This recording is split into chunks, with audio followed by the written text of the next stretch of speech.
मंदिराच्या सुरक्षेसाठी प्रत्येक मंदिरात आरती होणे गरजेचे. पूज्य विश्वेश्वर स्वामी महाराज, मंगल सेवा भक्त मंडळ. अहिल्यानगर येथे महाराष्ट्र मंदिर महासंघाचे मंदिर न्यास जिल्हा अधिवेशन. श्री रेणुका माता देवस्थान ट्रस्ट, MIDC नवनागापूर, महाराष्ट्र मंदिर महासंघ, हिंदू जनजागृती समिती यांच्या संयुक्त विद्यमाने अहिल्यानगर येथे महाराष्ट्र मंदिर न्यास जिल्हास्तरीय एकदिवसीय अधिवेशन पार पडले. श्री रेणुका माता देवस्थान ट्रस्ट अहिल्यानगर येथे दिनांक 24 ऑगस्ट रोजी पार पडलेल्या या अधिवेशनाचा शुभारंभ सनातन संस्थेचे धर्मप्रचारक सद्गुरू नंदकुमार जाधव, मंगल सेवा भक्त मंडळाचे पूज्य विश्वेश्वर स्वामी महाराज, श्री रेणुका माता देवस्थान ट्रस्टचे अध्यक्ष श्री प्रभाकर भोर, हिंदू जनजागृतीचे महाराष्ट्र आणि छत्तीसगड राज्य संघटक श्री सुनील घनवट, माजी सहाय्यक धर्मादाय आयुक्त श्री दिलीप देशमुख यांच्या हस्ते दीप प्रज्वलनाने झाला. उपस्थितांचे स्वागत श्री रेणुका माता देवस्थान ट्रस्टचे अध्यक्ष श्री प्रभाकर भोर यांनी केले, तर अधिवेशनाची प्रस्तावना हिंदू जनजागृती समितीचे अहिल्यानगर समन्वयक श्री रामेश्वर भूकन यांनी मांडली.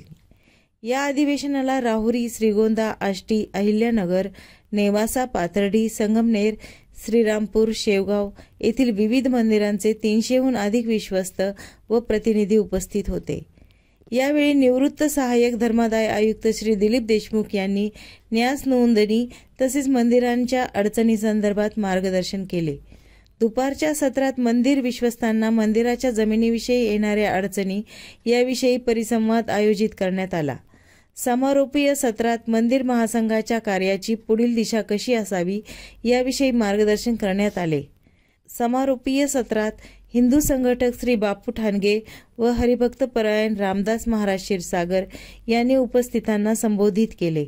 मंदिराचे रक्षण आणि संघटन करण्यासाठी मंदिर महासंघ कटिबद्ध असे प्रतिपादन महाराष्ट्र आणि छत्तीसगड राज्य संघटक हिंदू जनजागृती समितीचे सुनील घनवट यांनी केले. यावेळी श्री अरुण उर्फ बापू ठाणगे यांनी मंदिरात साप्ताहिक आरती, संपर्क यंत्रणा, संघटन याबद्दल मार्गदर्शन केले. असं काय केलं पाहिजे तर आपल्या मंदिरांमध्ये किमान साप्ताहिक आरती म्हणजे आठवड्यातून एकदा, गुरुवार असेल दत्ताच्या मंदिरात, सोमवार असेल महादेवाच्या मंदिरात, अशी आपण साप्ताहिक आरती जर केली तर किमान त्या परिसरातील जे 100 कुटुंब असतील तिथले 5वी ते 10वीचे मुलं मुली आणि तिथले वयस्कर लोक असे जर त्या मंदिरात साप्ताहिक आरतीला सहभागी झाले तर आपल्या म्हणीनुसार ती संघीय शक्ती कलियुगी जे संघटित राहतील कलियुगामध्ये त्यांचा टिकाव लागणार आहे. तर मग अशा आपल्या परिसरातील हिंदूंना जर एकत्र करायचं असेल तर सामूहिक आरती हा सगळ्यात प्रभावी उपक्रम आहे. आणि ऋषिकेश शेटे यांनी शनी शिंगणापूर मंदिरातील भ्रष्टाचार आणि मंदिर प्रशासनात घुसलेले मुस्लिम कर्मचारी व त्याविरुद्ध दिलेला लढा याबद्दल स्वतःचे अनुभव सांगितले. आता आधी आम्ही 2015 पासून त्याचा लढा करत होतो. मध्यंतरीच्या काळामध्ये शनी शिंगणापूरच्या चौतऱ्यावर माझं निदर्शन झालं की मुस्लिम कर्मचारी आपल्या मंदिराच्या चौतऱ्यावर काय करतोय.